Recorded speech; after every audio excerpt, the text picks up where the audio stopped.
think you are on mute, Amina. It's very early in the morning here. My name is Amina Mama, and I'm one of the co-founders of Cooperation Africa, amongst other things. And I'm really happy to be here today.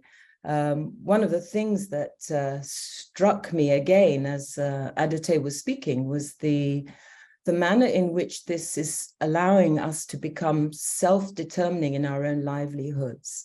And it actually, in having us own our own businesses collectively, it's a powerful decolonial strategy. It gets us out from under. But my role is to say a little more about Cooperation Africa and to share my slides, which you have, and explain why, how I got in, how we get interested, how I got interested. As you've heard, this is an initiative. I'll say it came together. Actually, we were thinking hard about the situation of the region during the COVID crisis, which really put us on the spot and reminded us. So it's during that crisis, a number of us began talking about taking concrete action to rebuild the continent and build it differently in a way that can advance our interests as African people at multiple locations around the world. And these conversations really became quite productive. And we formulated a shared mission so that today Cooperation Africa has these features. The first is that it's united by this shared vision that actually, if we organize together, we can promote the growth of cooperatives throughout Africa and the diaspora. And this might offer us a key tool for getting to the least, the most economically marginalized women and youth. And it can enable us to support the broad aspirations that Africans have for equitable and inclusive development because of the way they're organized.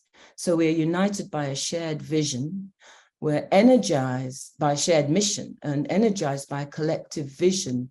I'll say why in a minute, but basically we came to the conclusion that we can make real material change in our lives and those of anyone who participates in this initiative, to build a vast network of cooperatives, rather like the Mondragon model, where you have an ecology, if you like, where you have mutually supporting enterprises that provide livelihoods as well as higher standards of living and well-being in the local economies. And this will help us become more self-determining and efficient and resilient, as Nancy pointed out in the beginning. But that's the energy driving us to do the work of building this initiative. And the energy, the power is a determination. And also we've got a very wide range of skills among us to promote cooperative organizing. So a group of different people, academics, economists, bankers, and different kinds of practitioners. And among us, we can develop locally organized businesses by promoting cooperative organizing. And the method to do this is to cut to the quick, to get to the financing, because it's one thing to set up cooperatives, but to ensure that they are financially sustainable, we need to have financial mechanisms, whether these are credit unions or local banks, local financial sources that will invest in cooperative enterprises.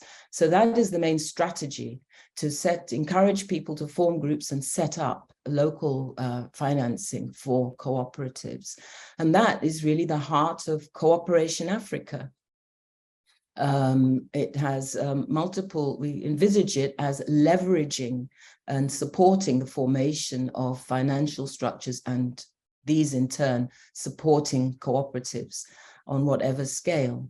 So the rationale is actually the information and experience of all its members, and we're armed with the knowledge, and this is not new knowledge. Let's remind ourselves, Africa has vast wealth. Why are African people hungry? This is something Nkrumah pointed to, all our great leaders have pointed to, and we see every day. And the secret is deceptively simple. We must learn to produce what we consume and consume what we produce. Cooperatives offer a way out from under neocolonialism, that last stage of imperialism. They offer us a way of building locally servicing economies. At the moment, that's not what we have. Our economy remains, as everyone knows, externalized, externally commanded, dependent, and extractive. The rules of the global market system, I call it the unfree market system, are actually rigged against the interests of African formerly occupied regions. You see this in the World Trade Organization regulations. Extractive, environmentally damaging policies increasing inequalities between North and South and compounding the climate crisis. And this has been documented in detail. Neocolonialism offers a veritable dossier on the role of transnational corporations that he struggled with as he tried to build independent Ghana. The third thing we know very well is that Africa does have wealth, but it's concentrated either in foreign hands or in local private hands. And it is used not to develop, but to exploit and for more profit.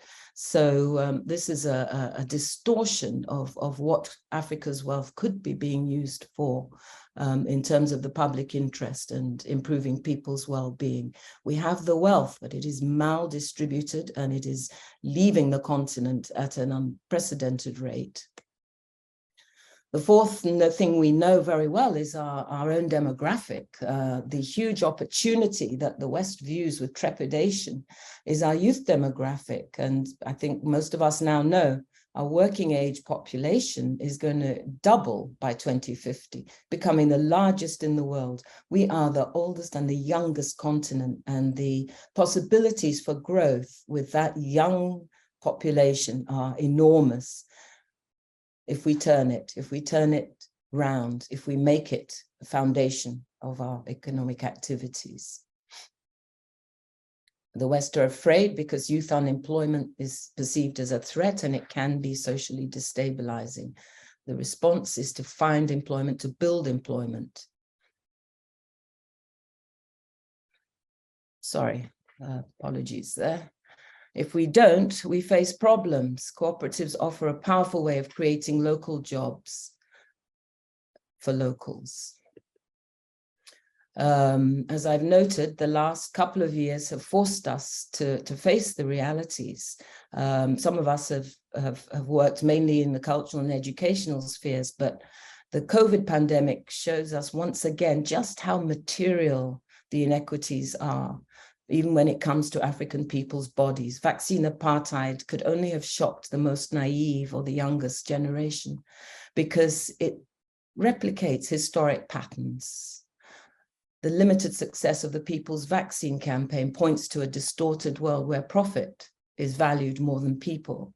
And we saw during COVID the gross distortions and inequalities caused by gender and women's burdening with the care economy multiplied up. When kids stayed home, when health services were overwhelmed, women picked up the burden because of their historic positioning, their systemic positioning.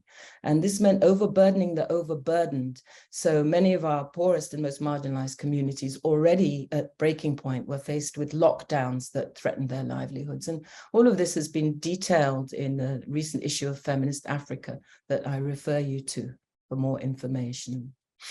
So all of this led to, this is the thinking behind Cooperation Africa. And during the COVID crisis, a number of us began to have conversations. And this was in the context of a lot of African people having conversations through the COVID crisis. There was a veritable resurgence of gatherings calling for unity of thought and action.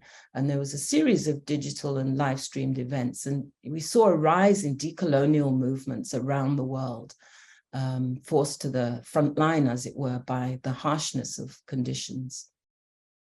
So in year one, we established the Cooperation Africa with 54 founding members from continent and diaspora, I think from 11 countries.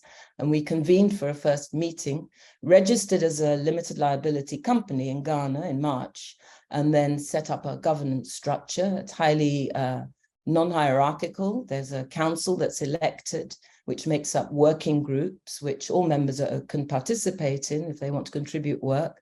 The highest decision-making body is, of course, the annual general meeting of members. And right now, we're open for membership.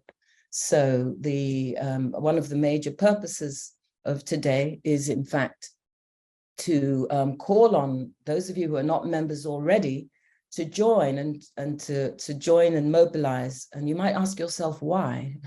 Why me? Why should I join? And the answer is quite simple. You have the opportunity to be part of the change you want to see. You can just join us and join in with the programs of activities that we are setting up for the coming months, starting with this webinar. You can become part of the community to just deepen your knowledge of cooperatives and organizing. We all know a little, but the hands-on skills and knowledge we need to share amongst ourselves so that we better learn how to organize. And that is what Cooperation Africa will be doing. It will be working to strengthen organizing skills and capacities, business skills for cooperative businesses and that kind of thing. So when you join us, I want to say, when you join us, when you join us, you'll benefit from the resources and databases that are being compiled on our website right now. Some of those will be exclusive to members, although a lot of materials will also be open source. You'll learn about examples as we began today, showing different concrete examples of what can be done and has been done in the cooperative sector. We're thinking, we have so many ideas about a film club, a book club. There are limitless possibilities. And the more hands on deck, the more we can do. So join us and you'll benefit from grow with us. It's like grow as we grow and make the change that we want to see. So you'd have the opportunity to participate in events, to be supported, to start your own cooperative business or financial entity. We'll be conducting research into cooperative formation and development. We will be investing in country-level cooperative financing and development institutions. That is a linchpin. Developing these is the strategy for strengthening the cooperative sector. And then you'll also have opportunities to educate and co-train with others, as we're doing today, to bring others into this initiative and this movement.